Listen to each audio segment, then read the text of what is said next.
عصيتك ربي فأمهلتني. Ada pepatah, buah jauh tidak jauh jatuh dari buah jauh jatuh pohonnya. Itulah intinya ya. Biasanya kalau orang tuanya yang berkecimpung di dunia dakwah, ya keturunannya masih ada lah yang masih menekuni dunia yang sama. Sama seperti pemateri pada malam hari ini, Ustadz Fahru Rozi, beliau juga memiliki abi atau ayah yang juga seorang mubalik atau dai. Bagaimana keseharian beliau waktu kecil, bukan sekarang, kalau sekarang pasti dakwah ya, waktu kecil, apakah lahir itu langsung ya ayyuhalladzina amanu, langsung seperti itu? Nah, langsung aja kita ngobrol sama Ustadz Fahru Rozi. Assalamualaikum Ustadz. Waalaikumsalam warahmatullahi wabarakatuh. Masih sama saya, nggak bosan-bosan Ustadz ya? Insya Allah udah bosan. Kita sekarang ngobrol lebih santai Ustadz. Okay. Mungkin ada sebagian yang sudah kenal sama Ustadz Fahru, mungkin juga ada yang belum. Kalau yang belum ini Ustadz, bisa diceritakan sedikit jenengan itu lahir tahun berapa, lahir di mana, terus orang tuanya backgroundnya seperti apa Ustaz? Oh, okay. Terima kasih Mas Bayu. Kalau bicara lahir, bulan ini bulan kelahiran saya lahirnya itu 28 Oktober 1981. Masya Allah. Sudah 40 lebih. Sudah masa-masa usia yang kata Nabi usia yang sangat urgent ya. Usia yang sangat menentukan. Pas Sumpah Pemuda, konon kata ibu saya lahir itu pas upacara bendera di Balai Kota. Oh pagi berarti? Ya pas pengibaran bendera waktu itu. Itu di kota mana Ustaz kalau? saya lahir di Malang. Di Malang. Ibu saya itu asli di daerah Pandean, saya besar di Pulau Wijen, kemudian ya besar di Pandean juga. Kalau ayah itu sebenarnya backgroundnya bukan pondok pesantren, tetapi beliau itu senang nuntut ilmu, senang belajar ke semua ulama beliau datangi. Ya tidak hanya dari Muhammadiyah, dari Nadiyin pun beliau datangi. Jadi semua itu diikuti gitu ya, diikuti. Kemudian kalau ngaji kemana-mana ya beliau itu senang belajar sampai usia sekarang 65 lebih itu pun beliau masih kuliahnya bukan kuliah S1, kuliah bahasa Arab gitu ya, tapi sudah selesai dulu di UMM Abdurrahman bin Auf. Sudah selesai sampai semester berapa selesai, harusnya lanjut ke Umsida, karena kan programnya Umsida. Karena jauh, ayah itu minta tolong dipermudah kuliah di Malang saja, ternyata enggak bisa, sudah akhirnya berhenti. Itu ayah saya. Jadi ibu saya pedagang, jadi background ayah dari pondok itu enggak ada, cuman seneng menuntut ilmu, kemudian dikasih kesempatan, alhamdulillah sampai sekarang ini masih bisa berdakwah. Berarti jenengan juga tertarik dengan dunia dakwah sejak kecil, ikut ayah atau? Ya, karena kebetulan qadarullah saya ini ditakdirkan anak tunggal. Oh, sebenarnya bukan anak tunggal. Adik saya itu ada 6. Ada 6 adik saya, kemudian sama Allah diambil satu persatu. Usianya kecil-kecil semua. Itu bagian dari cerita Allah gitu ya. Akhirnya saya kemana-mana diajak oleh ayah saya. Ayah saya ngisi sholat taraweh, saya diajak. Bahkan di kepala saya ini, di dagu ini, di balik jenggot ini ada bekas sobekan. Itu ketika sama Ustaz? Ada di sini. Iya sama, ya. Saya juga ada bekas sobekan. Ayah itu ngisi lagi, amin. Ayah itu ngisi taraweh di daerah Purwodadi, rumah saya sekarang, musola yang sekarang saya bina itu dulu ayah ngisi di situ taraweh, saya main, kemudian naik dampak. Kena paku. Oh paku, ini ubin lah. Ubin mirip ya. Naik dampak jatuh, kemudian sobek, terus dijahit. Yang jahit itu bidan, kerjanya di rumah sakit Saiful Anwar. Yang ternyata qadarullah rumahnya yang saya tempati sekarang. Jadi ceritanya bulat gitu ya. Jadi yang rumah saya tempati sekarang itu dulu rumahnya beliau. Nah itu jadi karena dibawa kemana-mana itu sebenarnya untuk bicara ketertarikan ke dakwah itu saya belum ada Mas. Saya sampai MTS pun belum ada, ingin jadi dai itu belum ada, ingin ceramah belum ada, sama SMA pun belum. Walaupun sekolah saya mulai dari Islam, TK ya Islam ya, walaupun negeri swasta gitu ya, itu nggak ada. Cuman ini ada kalanya itu ada ayah itu punya cara untuk didik saya. Jadi saya itu ketika SMA sudah diajari untuk berani ngimami. Tapi ngimaminya bukan ngimami yang bersuara. Ngimami yang tanpa suara. Duhur sama asar. Itu SMA kelas 1. Kemudian setelah dianggap mampu disuruh ngimami subuh. Saya tanya, loh kok subuh sih? Saya kan berikan bapak. Kok subuh sih pak? Lewatmu ngimami subuh, lek keliru gak izin. Begini jamaah ya didik. Oh iya sih gitu. Akhirnya imami subuh sampai lama subuh dirasa siap, dikasih kesempatan untuk ngimami maghrib, kemudian isya, begitu seterusnya sampai sekian lama begitu. Kalau ceramah juga begitu Mas Bayu. Saya ceramah itu pertama sama ayah itu suruh sama bapak itu disuruh ngisi, kan waktu itu kami tinggal di Mendit, itu ada masjid dekat rumah kami. Jadi gang rumah kami di Mendit itu isinya hanya 6 rumah, ada satu masjid kampung. Kebetulan ayah dapat amanah untuk jadi takmir di situ. Ada ayah itu bapak itu membuat program kultum subuh. Saya dikasih kesempatan untuk kultum sekali, 2 kali, lama-lama dianggap mampu, disuruh khutbah Jumat. Ditaruh di masjid yang kecil-kecil, yang jamaahnya itu sedikit. Itu tadi alasannya. Bikin materi sendiri apa dibuatkan? Pertama dulu saya cari buku ceramah itu. Buku ceramah, kemudian saya tulis, ngerpak dulu Mas Bayu. Saya itu sampai sekarang masih step ini selalu saya bawa khutbah. Walaupun saya hafal, saya tahu, tapi saya tahu kelemahan saya. Kita nggak tahu kapan kalanya kita tiba-tiba jadi lupa. Makanya saya kemana-mana ketika khutbah tetap saya bawa, walaupun nggak bawa tab, bawa kertas itu tetap saya pegang. Walaupun kisi-kisi lah ya. Iya, walaupun kadang nggak terbaca. Ya bawa tab saya pakai, walaupun kadang ini nggak terpakai. Cuman minimal. Ya saya itu khawatir. Saya itu sampai sekarang Mas Bayu, kalau hari ini Kamis, besok khutbah, itu tahajud itu doa. Ya Allah, berikan saya kemudahan ketika saya nanti khutbah, lapangkan hati pikiran saya, mudahkan lisan saya untuk menyampaikan ayat-Mu, hadis Nabi Muhammad dan materi saya ya Allah. Ketika ngimami, tolong mudahkan saya, khusukkan, tumakninakan, jaga saya dari kesalahan membaca ayat-ayat-Mu.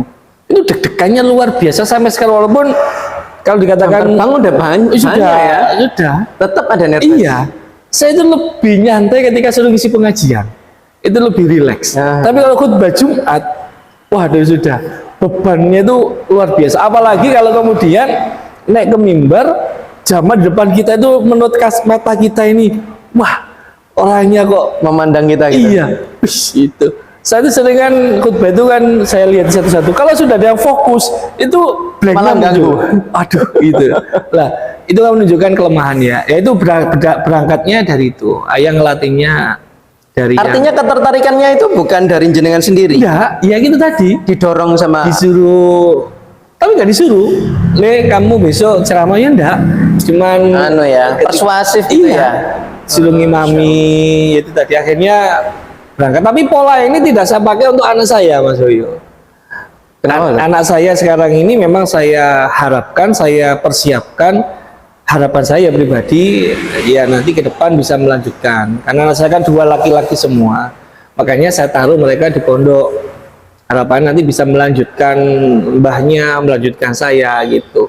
Saya prepare dari sekarang. Kalau saya dulu tanpa di prepare sama ayam kongon ngimami sudah ngalir saja seperti air gitu. Tapi Masya Allah ya, alirannya bener ya. Alhamdulillah alirannya jernih gitu. Apa jenengan punya guru lain selain ayah? Kalau ya otomatis ada. Secara khusus maksudnya. Kalau khusus belajar, kalau sekedar untuk diskusi, ada banyak beberapa guru-guru sesepuh kita itu sering saya ajak ngobrol. Tapi yang pasti saya itu nggak bosan-bosan ikut pengajian. Kalau satu nama Ustadz yang paling berpengaruh ke cara jenengan belajar agama, apakah itu bapak atau ada guru lain yang Ayah saya. paling berpengaruh? Iya, saya lebih lihat ayah saya itu kalau mau ceramah itu prepare-nya luar biasa. Dan beliau selalu menulis apa yang mau disampaikan. Dan itu yang saya contoh sampai sekarang. Hari ini pun ayah saya ketika ngasih pengajian, saya kalah. Ayah saya itu kalau mau ngisi pengajian, beliau menyiapkan handout dibagi ke jamaah. Sempat membuat. Saya pun tidak bisa. Saya masih belum. Ini saya contoh sampai sekarang. Jadi ayah saya itu kalau ngisi pengajian di mana-mana, beliau buat handout fotokopi sendiri dibagi ke jamaah, dikasihkan. Kayak modul gitu ya? Iya, walaupun nggak canggih ya. Saya lihat ketikanya juga masih nggak beraturan, tetapi ini ya semangatnya itu yang saya kagum sama beliau. Bahkan banyak jauh saya dari beliaunya itu, ya belum sampai ke anehnya beliau. Beliau itu alamnya alami sudah. Tidur jam 12, jam 2 sudah bangun. Tidur jam 12? Ya, jam 2 sudah bangun. Tidur cuma 2 jam? Iya. Tidur jam 9, jam 2 sudah bangun. Alarmnya Tapi nanti pagi, siang tidur lagi?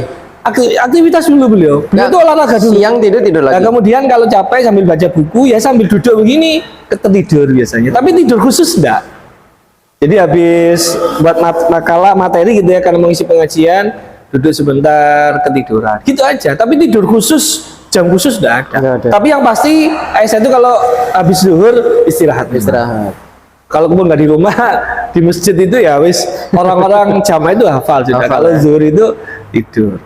Ustaz, kalau menurut sejauh ini pengalaman jenengan, tantangan terbesar jenengan secara pribadi, tantangan dakwah jenengan sebagai seorang mubalik, atau tantangan terbesar secara umum itu apa Ustaz dalam dakwah Islam itu?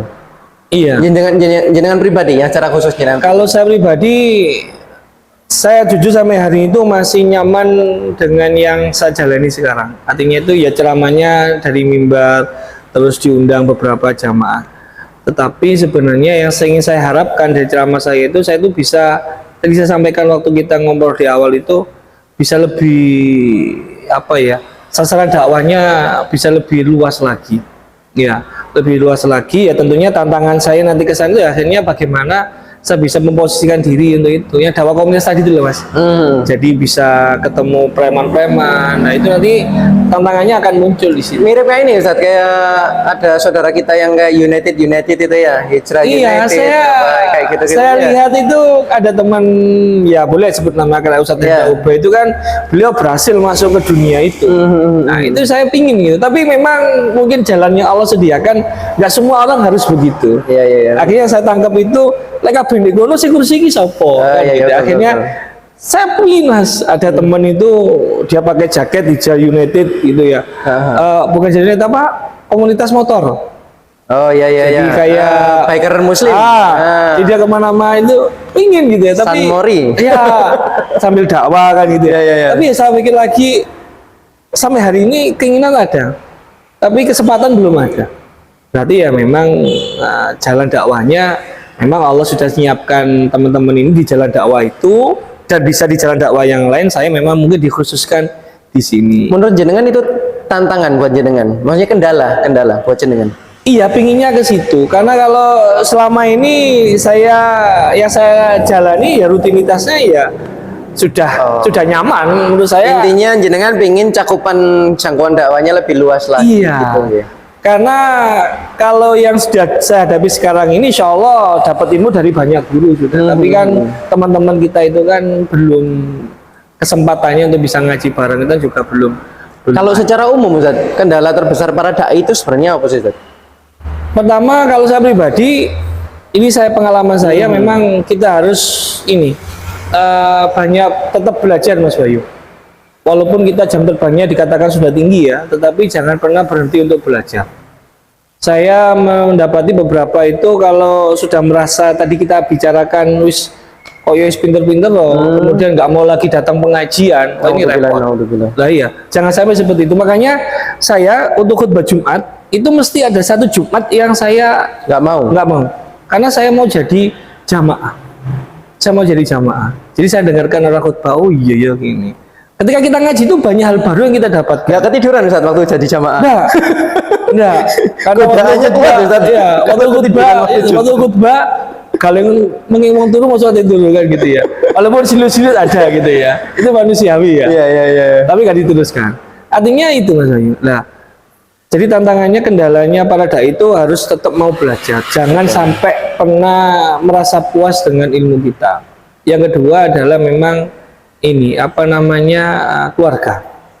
Keluarga itu harus, Keluarga malah jadi tantangan. iya, keluarga disiapkan betul. Artinya begini. Jangan sampai kemudian ketika kita akan berdakwah itu keluarga ini kita abaikan. Artinya ya senang dakwah, tapi akhirnya anaknya nggak keurus, istrinya nggak keurus, kan begitu ya. Kan ada kan yang beberapa yang senang dakwah, tapi anaknya nggak terurus. Jadi akhirnya dipandang masyarakat itu iso nyeramahi wong liya, tapi keluarganya nggak bisa diarahkan dengan baik. Kenapa? Karena dia fokus untuk orang lain, tapi di dalamnya tidak. Maka agar bisa seperti itu ya di dalamnya kita benahi dulu. Kita tanamkan keluarga kita bahwa keluarga kita ini suatu hasanah. Kita ini dilihat oleh orang banyak.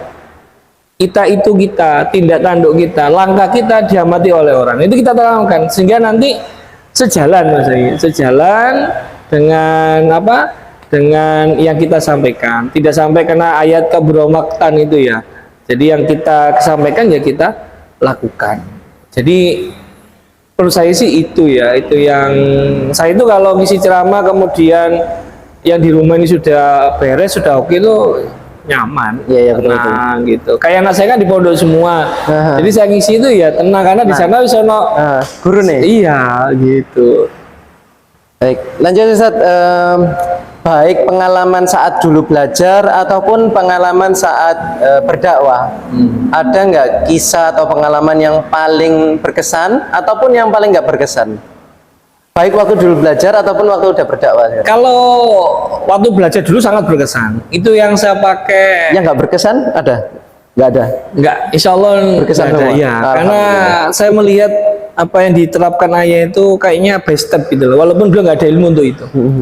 Mulai dari ngimami tanpa suara, kemudian setelah mampu suruh ngimami subuh, Scoop and squan ya? iya, setelah itu baru maghrib, baru isya. Ceramah juga begitu, dari khutbah, dari kultum subuh yang nggak ada jamaahnya, cuma sedikit. Yang penting mentalnya terbentuk dulu.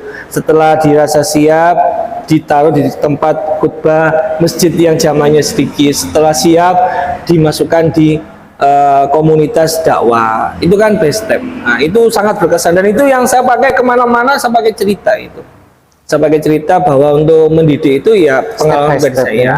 Nah, untuk pengalaman dakwah yang saya alami, alhamdulillah selama ini ya berkesan semuanya. Cuman ngapunten ya Mas Bayu, kadangkala saya agak menjadi mengelus dada yang ketika kita ngisi khutbah Jumat, bukan masalah pembicara, bukan masalah audiens sebenarnya, tapi perlakuan takmir ke kita. Mohon maaf, kita bicara transport yang kita berikan itu kadang-kala ada yang ditaruh cuma di mimbar. Itu kan Lebih ke adab gitu ya? jadi ditaruh di mimbar, ditulisi memang khotib Jumat. Itu saya pernah ngalami, nggak saya ambil, saya tinggal pulang sudah. Karena seakan-akan koyo opo gitu loh ya, walaupun kita gak mengharapkan itu ya. Iya. Kita tetap dikasih ya, kita terima. Iya. Entah kemudian dipakai apa terserah kita, yang penting kan kita nggak minta. Tapi kalau seperti itu kan akhirnya kayak gelo gitu loh. Saya pernah ngalamin gitu Mas Bayu, ya Allah, nggak saya ambil, saya tinggal pulang sudah. Saya diundang lagi ya, begitu lagi saya tinggal pulang. Ya saya karena kok ojo ini loh ya, walaupun kita dikasih transport ya, tapi jangan kemudian Gitu koyo ngono gitu loh ya. Itu pengalaman yang berkesan saat dakwah ya? Iya, yang tidak berkesan sih Mas Bayu gitu. Tapi yang berkesannya banyak ya? Ya. Semuanya insya Allah berkesan itu tadi pokoknya ketika naik mimbar itu yang pertama dilihat atau kalau enggak ketika datang itu dilihat jamaah. Kalau jamaahnya wis kita lihat dari sisi wajah orang berilmu semua, ini Tipsnya apa jenengan untuk menenangkan diri itu apa? kalau dulu pesan ayah itu doanya Nabi Musa. Robi Srohli. Itu sebelum naik mimbar perbanyak baca itu Robi Srohli itu saya ulang-ulang terus. Saya ulang-ulang terus, kemudian ya ini pegangan ini ada Minimal gitu ada ya. Minimal ketika blank itu kita masih bisa nyantol, oh blanknya di sini. Nggak melenceng terlalu jauh gitu. Betul.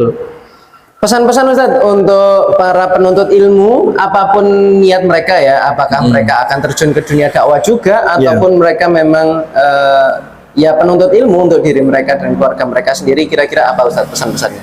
Ya yang pasti selama kita oleh Allah masih diberikan nikmat sehat, nikmat sempat, jangan pernah berhenti untuk menuntut ilmu. Dan jangan kemudian setelah ilmu didapat berhenti sampai di situ, tapi berupaya untuk kemudian diamalkan. Berdakwah tidak harus selalu di atas panggung. Ya seperti hari ini kita lakukan bil hikmah, ini kan juga bagian dari dakwah kan gitu ya. Apalagi ada kemudian istilahnya bil qalam, kita mampu berdakwah dengan tulisan, itu kan juga bagian dari dakwah kita. Dan tugas dakwah itu selalu saya sampaikan di mana saja berada, bukan tugasnya seorang dai saja, tapi semua hamba Allah, hambanya Allah, hambanya Nabi Muhammad ini, umat Nabi Muhammad ini bertugas sebagai pendakwah. Minimal ketika di tengah masyarakat ada yang salah bisa mengingatkan, bagian dari dakwah juga. Ketika seorang ibu mengingatkan anaknya, nak sudah subuh, sudah sholat apa belum, itu juga dakwah gitu ya. Jadi artinya tetap belajar. Dengan ilmu itu kemudian kita tingkatkan iman kita tingkatkan wawasan kita, bagaimana cara pandang kita dalam beragama. Dan jangan menuntut ilmu hanya untuk sekedar biar bisa dakwah, enggak, tapi untuk bekal kita. Oh, berarti ini Ustadz ya, kalau saya sambung ke pertanyaan berikutnya, hal terpenting dalam dakwah, kalau dari jenengan itu tadi bilang akhirnya 50-50 ini antara niat atau ilmu. Nah ini gimana? Niatnya dulu yang dibenerin atau ilmunya dulu yang dibenerin? Ya kalau bicara niat ya memang semuanya diawali dari niat ya. Kan kalau kita bicara hadis niat itu kan di semua kitab itu kan mesti kitab hadis kan, mestinya diawali dari kitab bahasan tentang niat. Artinya ya niatnya kita perbaiki, niatnya kita tuntut ilmu. Nah dengan ilmu itu nanti kemudian kita oleh Allah diarahkan sebagai seorang dai, alhamdulillah. Kalau kemudian dengan ilmu itu kita bisa sampaikan dengan cara yang lain, walaupun tidak sebagai seorang dai juga alhamdulillah. Kan bisa juga mas. Misalkan kayak Pak Habibie dengan ilmunya beliau bisa membuat pesawat, itu juga bagian dari dakwah yang beliau lakukan, kan begitu. Orang muslim bisa membuat pesawat, akhirnya kan yang lainnya menjadi termotivasi. Oh ternyata duduk uang barat saja, bukan orang-orang non muslim saja yang bisa, tapi orang Islam juga bisa buat. Maaf saya potong Ustadz, saya nangkepnya berarti gini, nggak peduli profesinya apa, Iya, belajar ilmu agama itu wajib, harus. mau jadi dokter harus ngerti ilmu agama. Betul, semua itu dasarnya harus ilmu agama, apapun itu. Karena nanti bicaranya adalah apa yang kita lakukan itu kalau sudah sesuai dengan aturan agama itu membawa berkah. Lah berkah ini yang perlu kita dalam hidup ini. Ridho Allah perlu, berkah itu juga perlu. Dokter pun harus ada ilmu agamanya. Jadi dia nanti ketika mau operasi bismillah dhisik. Bismillahirrahmanirrahim.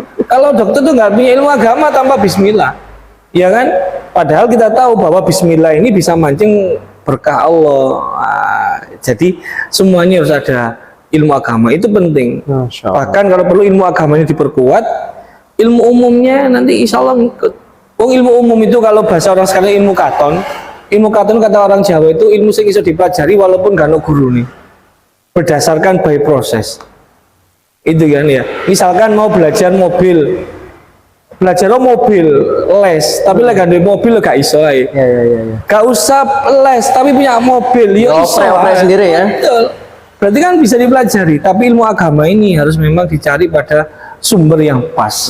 Apalagi di era sekarang banyak tontonan yang kalau kita tidak hati-hati kita ambil mentah repot. Makanya kalau bisa ngaji yang seperti dilakukan ini untuk suplemen ya untuk nambah saja, nambah nutrisi ilmu kita, tapi kalau bisa ngaji langsung itu lebih baik. Tetap ya. Jadi mendatangi kajian-kajian keilmuan itu tetap wajib ya. Iya, kenapa? Agar ketika ada masalah kita bisa langsung bertanya. Kalau nggak salah ada hadisnya itu Ustadz yang taman-taman surga Ustaz ya. Ya, Ya, majelis-majelis ilmu itu taman-taman surga. betul. Bahkan kalau bicara lagi malaikat itu kan ngepakkan sayap, Iya, buka betul. sayapnya, memberikan perlindungan pada orang yang ada di majelis ilmu. Masya Allah. Eman, makanya jamaah YouTube ya itu boleh, Instagramia WhatsApp boleh, ya. ya WhatsApp ya boleh. Itu hanya suplemen nambah saja. Tapi jangan dipercayai 100%. Nah itu yang terjadi, mohon maaf Mas Bayu, di kalangan anak muda kita sekarang ini lebih banyak belajarnya dari situ, sehingga ketika memahami agama itu Setengah-setengah. Iya, setengah-setengah. Videonya di-cut lagi. Ya, yang itu di-cut, kemudian dia nggak mau terbuka untuk kemudian Menerima. menanyakan ke yang lebih paham. Yang terjadi ya salah paham. Ya. Akhirnya kemudian Debat nggak berujung ya. betul. Kemudian apa namanya, menilai agama itu kok begini, akhirnya dia bingung-bingung sendiri. Ya, itulah. Jadi sekali lagi tetap ilmu agama itu harus kita cari, upayakan betul dari sumbernya langsung, minimal ketemu langsung dengan ustadznya, bisa ngobrol. Lah tontonan itu hanya untuk menambah saja. Betul. Menambah, minimal ngisi waktu daripada nggak ada kegiatan, nonton ceramah kan begitu. Ya, daripada nonton bilikma kan begitu, ada manfaatnya gitu nih. Ustaz, motivasi jenengan sampai detik ini tetap apa ya, mewakafkan waktu pikiran untuk dunia dakwah. Itu apa Ustaz? Motivasi terbesarnya dengan? Ya pertama, keinginan terbesar ya sama dengan kita semua tentunya. Harapannya inilah jalan yang bisa kita tempuh untuk nanti bisa hidup bahagia di surga. Motivasi saya ya sebenarnya cuma itu. Inginnya nanti hidup ini ada manfaatnya. Dan ketika saya nanti tidak ada, ilmu yang pernah minimal saya sampaikan ke siapa saja itu walaupun tidak banyak, minimal masih diingat gitu loh ya. Makanya sekarang ini media-media begini menjadi sangat penting. Minimal ketika ustadznya tidak ada, sudah meninggal, tapi kita ilmunya masih bisa kita ambil lah. Motivasinya ya mari ore bikin latih lapo. Kesulitan nggak Ustaz bagi waktu sama keluarga, sama kesibukan kerja? Sebenarnya ada mesti itu. Ya. Sulit. Berbagi tips. Iya, sulit, ya. Apalagi kemudian belum kegiatan yang lainnya. Makanya inilah pentingnya kemudian Mas Bayu, apa namanya, kita diajari dalam kondisi begini ini untuk bisa bagi waktu. Ya, akhirnya apakah keluarga terbekali? Enggak, kita harus komit dengan keluarga. Artinya kalau memang seperti tadi saya sampaikan ketika khutbah itu saya pokoknya 1 bulan harus sekali saya libur sama untuk kegiatan keluarga, harus saya siapkan waktu untuk bisa bersama keluarga. Ya dulu ketika anak saya masih belum mondok, ya Sabtu itu, jadi saya tanya mau kemana, itu saya temani sampai dia puas itu. Dan ini sering komunikasi. Artinya ada waktu khusus gitu ya? Ya, dan komunikasi Mas Bayu, ngobrol. Dia ngobrol kisah-kisah anak kita bahwa kegiatan abinya itu begini. Dan alhamdulillah anak saya bisa memahami itu dan mereka tidak terlalu banyak menuntut. Ya memang kalau bicara capek. Tapi kan capek ini kalau ridho karena Allah itu kan nanti ketika ditanya 4 pertanyaan itu kan, ketika ditanya uruk apa pakai untuk apa, ilmumu sudah diamalkan ataukah belum, yang ketiga ini kan 1 amalan 2 pertanyaan, hartamu dapat dari mana, dipakai apa, Diamalkan untuk apa? iya, yang keempat ini kan tubuhmu, capekmu, letihmu, kau berguna untuk apalah. Ini saatnya kita pergunakan untuk itu. Yang penting bisa jaga waktu, bisa ini bagi waktu, dan ini Mas Bayu, jangan memforsir diri. Kalau dirasa tubuh ini kan, tubuh kita ini ada limitnya. Sudah merasa capek walaupun diminta untuk ceramah, ya kita karena capek ya kita mohon maaf gitu. Saya sering begitu itu, kalau merasa kok sudah capek itu walaupun apa diminta itu dipaksa, saya enggak mau, karena daripada saya paksa imbasnya panjang, nggak maksimal, lebih baik saya istirahat sebentar, bisa nanti untuk yang lainnya. Bicara nanti diundang atau tidak lagi kan itu urusan Allah. Gitu. Kalau saya sih yang sampai hari ini saya nikmati itu ya begitu. Dan ini satu lagi yang saya pakai sampai sekarang, jurusnya nih almarhum presiden kita Pak B.J. Habibie, Allahumma yarham. Itu begitu kan, kalau saya baca di biografinya itu kalau capek tidur, bangun, kerja lagi. Ya saya pakai itu. Kalau saya capek ya tidur sudah. Nanti bangun, entah ngerjakan apa yang belum selesai, capek ya tidur lagi gitu. Itu yang saya pakai sampai sekarang. Apakah pola tidurnya tidak terjaga? Insya Allah tetap terjaga. Ya karena ya capeknya ketahuan jam sekian wis limitnya sudah habis. Kayak gini nih habis ini ya sudah istirahat. Nanti jam 1, jam 2 wis tangi-tangi dewi kan begitu. Tips Ustaz untuk dai-dai muda atau calon yang mau terjun ke dunia dakwah juga, tadi kan jenengan sudah singgung ya, untuk nggak berhenti belajar. Iya. Nah tapi pasti ada titik di mana capek belajar. Betul. Tipsnya Ustaz? Iya. Capek belajar. Mesti ada titik jenuh. Nah, betul. Bekerja pun ada titik jenuh. Betul Ustaz. Jadi wis mesti ketemu itu. Ya.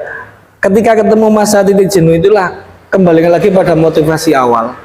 Untuk apa kita ada di posisi ini gitu ya. Misalkan saya bekerja sudah jenuh. Ngapain yang mau saya kerjakan ini wis capek pokoknya. Kembali lagi motivasinya bahwa saya bekerja ini adalah untuk ibadah kepada Allah karena saya hadapi adalah murid. Gimana anak ini murid saya ini bisa saya bawa kepada kebaikan, sudah itu insya Allah akan kembali lagi. Itu sama dengan dai-dai kita, bukan hanya dai muda, dai tua pun juga mesti ketemu masa itu, Jenuhnya itu. iya, ketemu titik jenuhnya itu ya kembali lagi pada motivasi awal bahwa kita di posisi ini adalah untuk berdakwah di jalan Allah. Itu aja insya Allah itu sudah bisa kembali lagi. Harapan Ustaz untuk umat muslim secara umum di Indonesia, secara khusus di Kota Malang, apa Ustaz? Ya sebenarnya umum khususnya sama sebenarnya. Ukhuwahnya tetap kita jaga. Pegangannya satu, innamal mu'minuna ikhwah fa aslihu baina akhawaikum wattaqullaha la'alakum turhamun. Itu saja. Kalau kita ukhuwahnya terjaga dengan baik, ada masalah kita bisa islah, artinya ada yang kemudian bisa ambil posisi untuk mendamaikan, la'alakum turhamun yang kita cari. Rahmat Allah itu akan turun. Silakan beragama menggunakan pintu yang mana saja, monggo. Yang penting itu ada tuntunan dari Allah dan Rasulnya loh ya. Bukan pintu yang kemudian yang menyimpang dari ajaran kita. Kan pintu mana saja kan banyak ya. Bisa dari Muhammadiyah, dari NU, kemudian dari Al-Irsyad, monggo. Saya pikir semuanya itu induknya sama. Silakan. Yang penting kita bisa menghormati satu dengan yang lainnya. Jangan pernah menyalahkan karena masing-masing punya dalilnya masing-masing. Artinya fenomena para penuntut ilmu yang masih saling debat ini nggak mencerminkan muslim yang sejati gitu kira-kira. Kalau debatnya dengan ilmu, artinya bukan cari saya benar kamu kalah, itu masih boleh. Artinya kan saling berbagi ilmu. Tapi masalahnya seringkali debat itu ingin menjatuhkan, ingin menunjukkan bahwa dalil saya lebih kuat, dalilmu lebih lemah. Akhirnya kan menjatuhkan. Yang ini yang tidak boleh.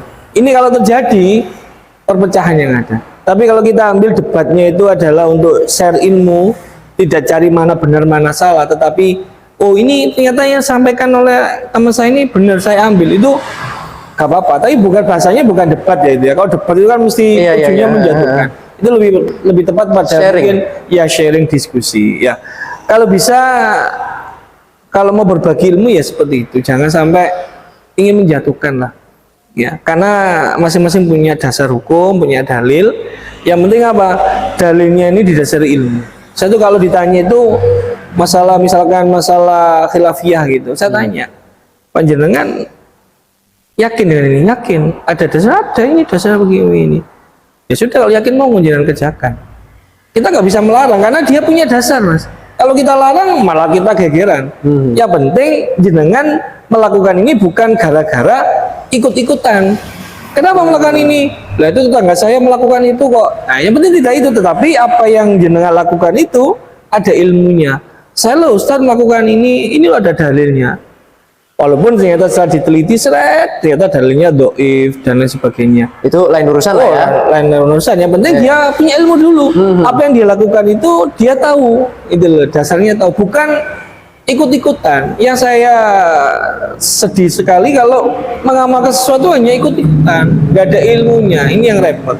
Selama ada ilmu monggo. Salah benar ya nanti Allah yang menentukan. Yang pasti ilmunya ini tetap ada sebagai dasar kita dalam bertindak di agama ini. Ya, gitu. Kalau saya sih seperti itu. Terakhir Ustaz, boleh ke teman-teman di yang lagi nonton, untuk akhi fillah semuanya, quotes yang lagi nonton podcast ini Ustaz. Mungkin 1 atau 2 kalimat sebagai penutup. Quotes-nya ya. Ya, boleh Ustaz. Quotes-nya itu pokoknya jangan pernah berhenti untuk belajar, ya. Kemudian amalkan ilmu yang sudah kita peroleh. Itu aja saya pikir. Ya. Jangan berhenti belajar, amalkan ilmu yang sudah kita peroleh. Ingat ya teman-teman. Oh, tambah satu lagi. Oh, satu lagi Ustaz. Satu lagi.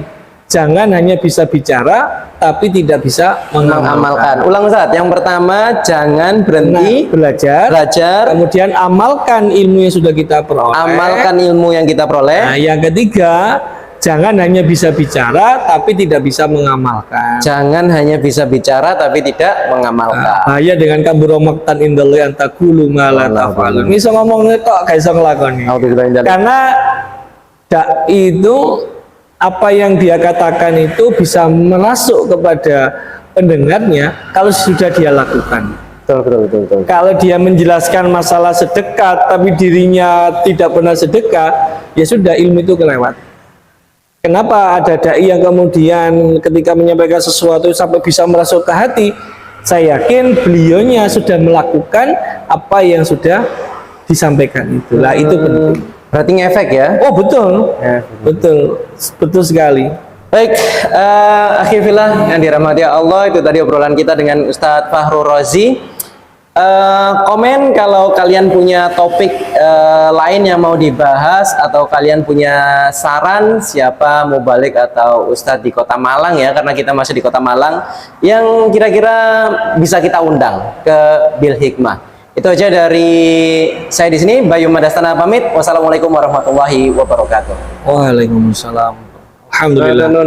Alhamdulillah. Sangat 10 ya Kak Rasul. عصيتك ربي فأمهلتني